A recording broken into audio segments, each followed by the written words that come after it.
was thrilled after we filled him in on how wonderful Cape Coral was, and it's being deemed a Purple Heart city. The Vice President was thrilled and honored that we would think of him, and he's proud to be honored in a city like this.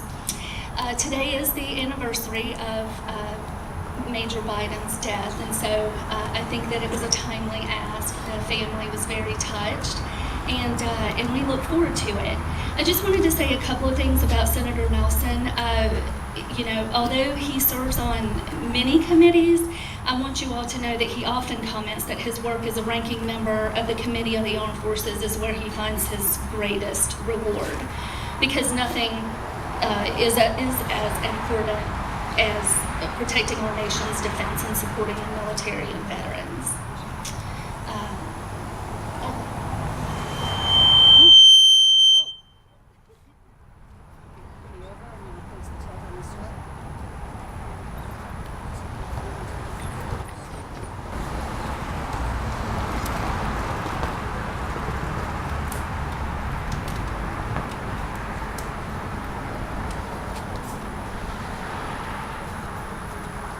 I will be now placing Major Bo Biden's dog tag on the Star of Heroes.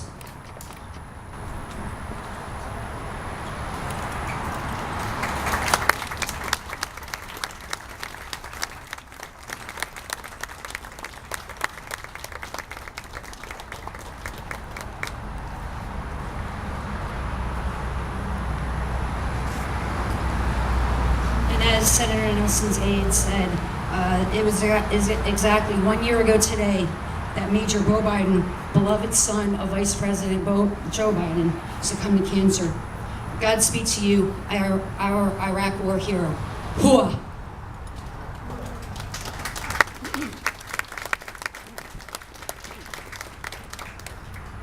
Please welcome to the stage Cape Coral Mayor Marnie Sawicki.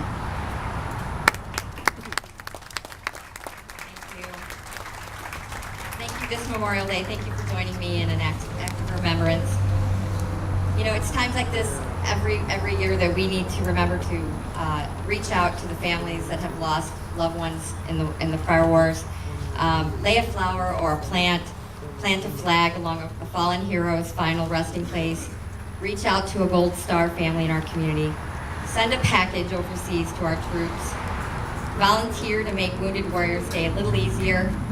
Or hire a veteran who is ready and willing to serve at home just as they did abroad. Pause and take a moment and offer a silent word of prayer. As our president said this year, our nation owes a debt to its fallen heroes that we can never fully repay, but we can honor this sacrifice. Thank you.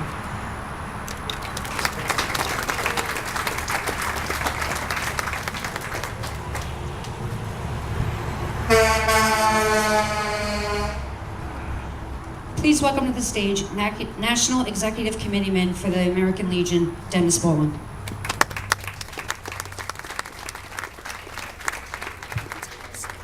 Morning. Morning. From Bunker Hill to Baghdad, there has always been a select group of Americans willing to fight and possibly die for a cause greater than their self-preservation. Was it worth it? This is a question, sometimes politically loaded, that is often asked of family members and war buddies of our fallen heroes. Marine Corps General John Kelly recently offered a unique perspective. A veteran of Iraq and Afghanistan himself, General Kelly lost his youngest son, First Lieutenant Robert Kelly, while conducting combat operations in Helmand Province in 2010. General Kelly was asked if the loss was worth it by a reporter with the National Public Radio. He said, quote, "I think what I tell families now is the only person really that has the right to answer that question, was it worth it, is the young men and women that lost their life. And I believe what they would say is that they were doing what they wanted to do. They were where they wanted to be. So that answers, I think, to that question. It is not for us, the survivor, to answer it, I think it is for those young people to answer.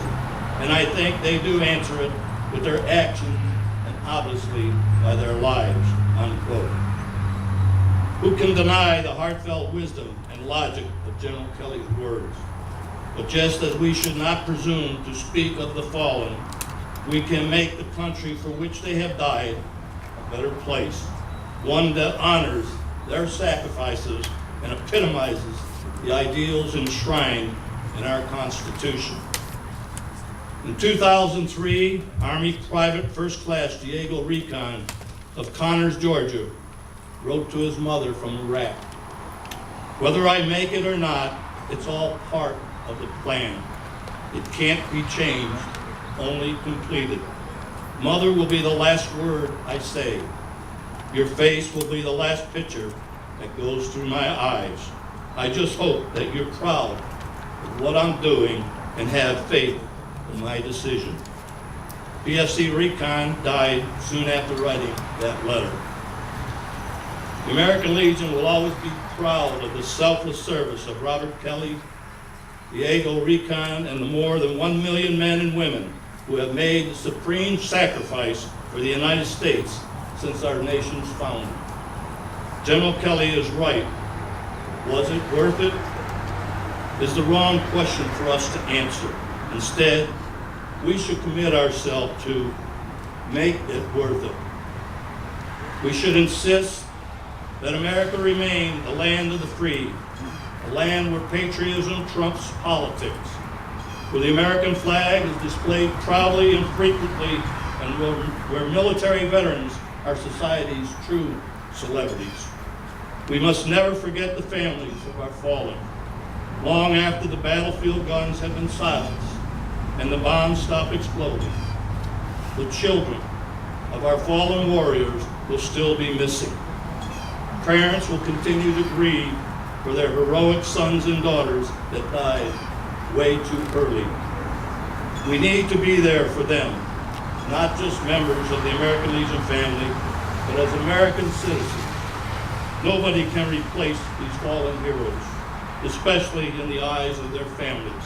But we can offer shoulders to cry on, assistance for educational expenses, and assurance that their loved ones' sacrifice will not be forgotten. While there is nothing unpatriotic about an auto race, a trip to the beach, or a barbecue, we are here today to reflect on the true meaning of Memorial Day. Let us remember that tyrannical regimes have been toppled and genocide stopped because Americans sacrificed their life and limb. Let us remember that terrorists plot were foiled and killers brought to justice because America were willing to pay a high price. Let us remember that without the U.S. military, the world would be far more oppressive and darker place. Let us remember that the freedom never had a greater friend than the American soldier, sailor, airman, Marine, and Coast Guardsman.